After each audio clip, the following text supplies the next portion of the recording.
Karena enggak, saya sih tahu karena tahap pertama yakin bahwa tahap pertama terjadi, ya mungkin saya merasa yakin lah bisa, karena itu juga jaminannya Mansur, dia atas nama Mansur kan. Oh gitu. Ya tapi nggak kenal Mansur, Iya. makanya kita percaya aja. Saya pengen cepet punya rumah, kata saya gimana caranya? Udah di Arab aja katanya. Mas Pio, tahu nggak yang transfer dari rekening siapa, Mas? Itu sih tertulisnya Yusuf Mansur sih di Yusuf yang Nah, betul, hari ini saya mendampingi klien saya ya, berkaitan dengan mendampingi klien saya berkaitan dengan korban Kaisa Al Mansur ya. Perumahan bodong Kaisa Al Mansur. Yang diduga perumahan bodong Kaisa Al Mansur karena sampai dengan saat ini kan DP-nya sudah dikasihkan, ya kan, DP-nya sudah dibayar, kemudian orangnya nggak ada. Sebelum lanjut, silahkan share video-video dari kami untuk saudara-saudara terdekat kalian, agar tirani terbuka dan tidak ada lagi yang terperdaya dengan pola-pola seperti ini. Mari buka mata, terima kenyataan, dan menuju arah kebenaran.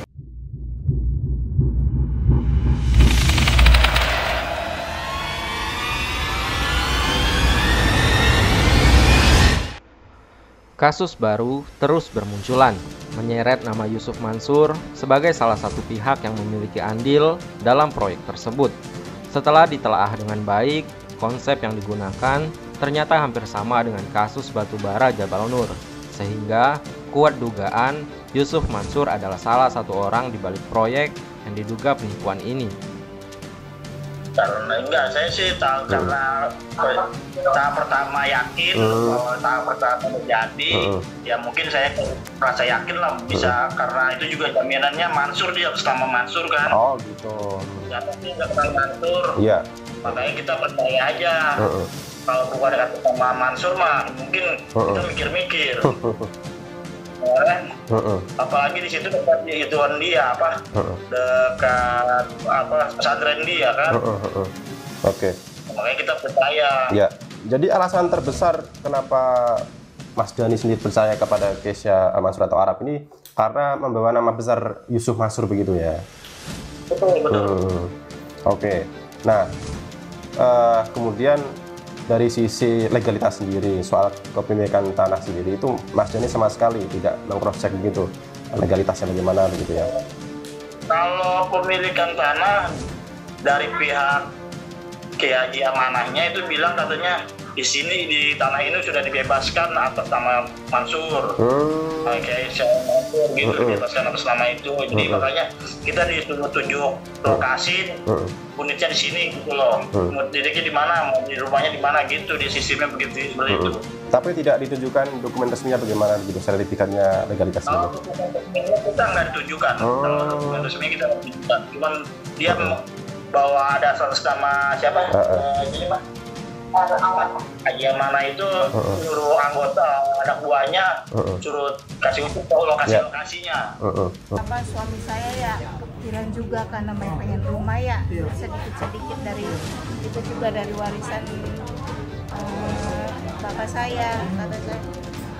Tadinya kan di tanah di Ketapang itu dijaga di tanah tuh harga 50 juta waktu itu.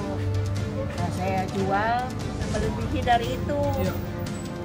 Aduh, saya pengen cepet punya rumah, kata saya gimana caranya?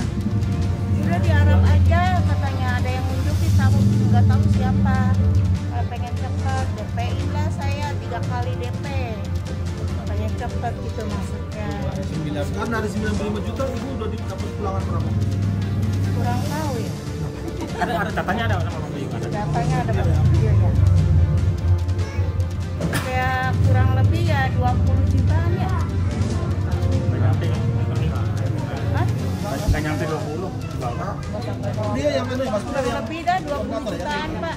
Ini rata-rata terakhir. Harga rumah 95 atau? Udah ini DP-nya dulu. Harga rumahnya berapa? Harga rumahnya waktu itu kalau nggak salah 300. 300 juta. 300 juta ini baru DP-nya, saking pengennya punya rumah, kemudian sampai dengan karena ini uangnya udah disetor, kemudian sampai sekarang rumahnya juga tidak dikasihkan, nggak ada penjelasan. Suaminya meninggal tadi udah cerita sama saya. Ya stres. Ya. Karena Mas Prio bisa jadi koordinator. Sebenarnya koordinator kan si Pak Hadi. Cuman saya ngomong aja di grup gitu. Kalau misalnya apa namanya terkait pencairan, gimana nih Pak Hadi, belum ada yang cair gitu. Cuma memang tiap kali kita pancing seperti itu, emang jawaban dari Pak Hadi juga nggak ada gitu. Muter-muter ya? Kita mencoba menghidupkan grup aja sih Pak. Oh gitu ya? Jadi Mas Prio dapat transferan pertama kapan Pak? Apanya? Dapat transferan pemulangan pertama di Mulangan. Pengembalian. Seripan kali kan? Seripan pertama apa ya? Tahun berapa ya? Seripan pertama tahun 2000 berapa ya? 2019 kayaknya Pak. 2019 ya? Yang kita bareng-bareng semua Pak. Itu berapa kali pertama tuh? Kemudian berapa tuh Mas? 100 juta. 100 juta? 100 juta dibagi rata tuh. 22 orang? 1,7 masing-masing. Itu masih rata tuh Pak. Masih rata ya? Masih rata. Terus yang berikut lagi ditransfer? Kalau nggak salah sampai 3 atau 4 kali lah 100 juta. Jadi tetap dibagi rata? Iya, dibagi rata. Bagi rata sampai enggak, yang persentase gitu. Persentase itu yang kedua. Mulai kedua. Persentase sesuai dengan jumlah. Sesuai dengan jumlah. Kalau dia besar dapat persennya besar. Kalau dia kecil. Mas Prio tahu nggak yang transfer dari tim siapa Mas? Itu sih tertulisnya Yusuf Mansur di screenshot yang kurang tahu sih kalau itu, cuman namanya Yusuf Mansur. Ya? Atas nama Yusuf Dari Mansur. rekening Yusuf Mansur sendiri yang ngirim. Iya, tulisannya sih. Dari situ ditransfer ke Pak Hadinya itu. Jadi screenshotan itu ditransfernya ke dikirimnya ke Pak Hadi. Nah, betul, hari ini saya mendampingi klien saya ya berkaitan dengan mendampingi klien saya berkaitan dengan korban Kaisa Al Mansur ya. Perumahan Dodong Kaisa Al Mansur yang diduga perumahan Dodong Kaisa Al Mansur, karena sampai dengan saat ini kan DP-nya sudah dikasihkan ya kan, DP-nya sudah dibayar, kemudian orangnya nggak ada, dan rumahnya ternyata setelah kita survei ternyata kan tanahnya belum jelas ya. Nah, oleh karena itu berkaitan dengan laporan saya hari ini itu saya mendampingi Mas Hari dan Mas Prio untuk mintai keterangan berkaitan dengan laporan pidana tersebut, Pak. Saya dengar kronologisnya sudah dibikin semua. Ya, jadi kronologis sudah masuk, kronologis memang sudah disetor kepada saya semua. Ya. Kemudian hari ini memberikan keterangan kurang lebih sama dengan kronologis itu. Ya. Baru 2 orang ya Pak? Baru 2 orang, nanti akan bergiliran Pak. Jadi hari ini 2 orang. Kemudian nanti akan dijadwalkan berapa, mungkin bisa 3-5 orang Pak. Oh gitu, dalam sehari? Iya. Ya. Pak, klien Bapak hari ini apa yang mereka sampaikan ke penyidik Pak? Atau penyidik bertanya soal apa Pak? Sebenarnya ada beberapa pertanyaan, kemudian dijawab oleh klien saya. Intinya mereka memesan perumahan kepada pengembang siapa, ya kan?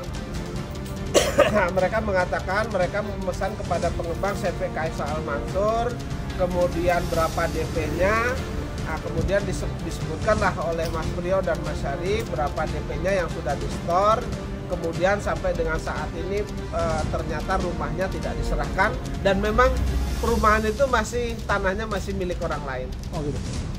Ada penyidik bertanya soal Yusuf Mansur Pak? Sementara ini belum, karena ini kan baru lidik ya. Baru lidik sementara. Tapi oleh klien Pak Zeni ada yang menyebut soal Yusuf Mansur Pak? Hanya tadi ditanya berkaitan dengan apa kaitannya dengan Yusuf Mansur. Ya. Nah, si Mas Hari menjelaskan bahwa kaitannya dengan Yusuf Mansur awalnya para korban ini termasuk Mas Heri itu pengen mengadukan kepada Hotman Paris. Ya. Lalu ternyata ada yang diantara para korban ini yang didatangi oleh Yusuf Mansur, dan katanya di dalam diajak pertemuan katanya kondisinya di sana marah-marah, jangan dipidanakan, dia yang akan bertanggung jawab, dia yang akan take over gitu. Oh gitu. Ya. Tapi klien Bapak juga menyebutkan Apa sebab Yusuf Mansur mau take over apa enggak, Pak? Mereka tidak tahu Oh, sebabnya. Yang jelas ketika ini mau diadukan kepada Kopi Jody Hotman Paris, ada yang tahu, kemudian Yusuf Mansur mendatangi salah satu sesepuh, jangan dilaporkan, jangan dibuat ribut, dia yang akan take over, dia yang akan menyelesaikan. Karena menurut Yusuf Mansur, kalau ini toh dilaporkan pidana, juga nanti Arab hanya prosesnya lama dan Arab hanya dihukum saja, kalau sudah pasang badan nanti uangmu nggak pulang. Gitu. Hampir sama dengan kondisi investor-investor JBN juga begitu, Yusuf Mansur mengatakan 11-12 ya, Pak. Artinya korban-korban ini belum tahu peranan Yusuf Mansur itu apa, hanya mengembalikan uang belum tahu, hanya mengembalikan dan pernah dikembalikan tapi hanya sedikit gitu. Ya. Dan sudah dibuat jadwal untuk pengembalian dan akan dikembalikan dalam jangka 1 tahun, tapi kenyataannya sudah hampir sampai dengan hari ini sudah hampir 3 tahun ya, 3 tahun lebih nggak dikembalikan juga. Kuncinya di si Arab ini, Pak. Iya, kuncinya di Arab. Nanti setelah ini lidik, mudah-mudahan nanti naik menjadi penyelidikan, penyidikan, kemudian nanti Arab dipanggil, itu kan akan terang benderang. Peranan Yusuf Dan Mansur apa? pemilik tanah yang ditunjukkan kepada klien saya itu ternyata kan tempatnya berbeda-beda. Dari 20 tuh berbeda-beda, ada 5 tempat atau 4 tempat atau 5 tempat itu berbeda-beda. Nanti pemilik tanahnya juga akan dipanggil bagaimana berkaitan dengan kepemilikan tanahnya. Gitu ya. Ya, Nanti pemilik tanahnya dipanggil, kita membuat berita lagi, Pak ya. baik. Kita terang benderang ya, Pak. Ya. Jadi masih berapa banyak lagi yang belum diperiksa hari ini, Pak? Masih ada 20 orang. 20 Karena orang. kan yang memberikan kuasa kepada saya itu sebenarnya hampir 50 orang yang akan memberikan kuasa. Ya. Tetapi yang dokumennya sudah siap, Ya. itu 22 orang, hari ini diperiksa 2. Gitu ya, Pak. Mudah-mudahan berikutnya secepatnya akan dijadwalkan, akan diperiksa 3-5 orang satu harinya. Setelah para korban diperiksa, Setelah para korban diperiksa, kemudian dipanggil juga pemilik tanahnya, Ya. kemudian tentu terlapor yang akan diperiksa kembali. Gue udah bilang jangan ngaji sama Yusuf Mansur.